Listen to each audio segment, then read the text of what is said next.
Embedded journalists came to rise during the war in Iraq. Once again, this fight has been taken into the heart of Baghdad. We're not on the outskirts. We're not in greater Baghdad. This is it. The Department of Defense planted hundreds of reporters in the field, giving front row seats to approved media outlets, like Fox News and reporters like Greg Kelly, who also happens to be a lieutenant colonel in the U.S. Marine Corps Reserves. This was the first time that we were seeing war happening basically live on television 24/7, with the reporters right there in the middle of it. But also enabling the military to control what journalists see and better tell their story.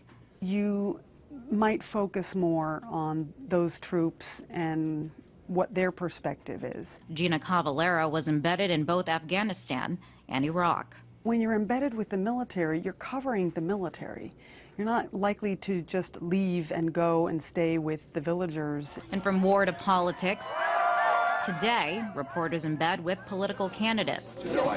It's a technique commonly used by the mainstream media. They've been dubbed campaign embeds, the off-air network producers who follow the candidates around.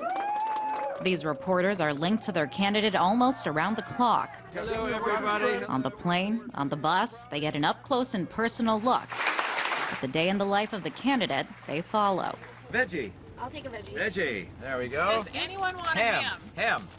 What are you guys eating back here? What do you guys want? In the process, the reporters get to know their candidate well, at least on the surface. It's actually very gratifying to hear the same speech over and over again. When you're covering someone man to man, you notice the differences, the tiniest things that he might say differently in a stump speech in a place like New Hampshire versus a place like Iowa. But are political reporters for the mainstream media then campaign insiders? And does the line blur between covering the candidate and working for them? This Iowa caucus was almost like it was just a sham. It was like a media ritual that we're just reinforcing these rituals for elections. Meanwhile, a recent poll shows public opinion of the media at its lowest point in decades.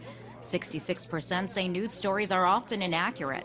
77% think news organizations tend to favor one side, and 80% say the news is influenced by powerful people in organizations, which some say is why one candidate doesn't get his fair share of coverage. Ron Paul.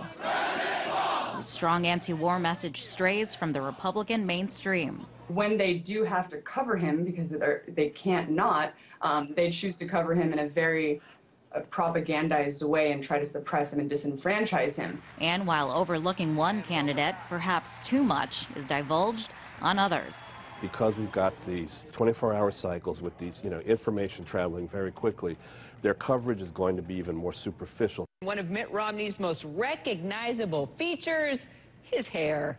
And of course, leave it to the New York Times to track down his stylist, who says that he's tried to tell Romney to go more natural. So when journalists form such cozy ties with candidates, instead of covering and exposing them, are they actually catering to them?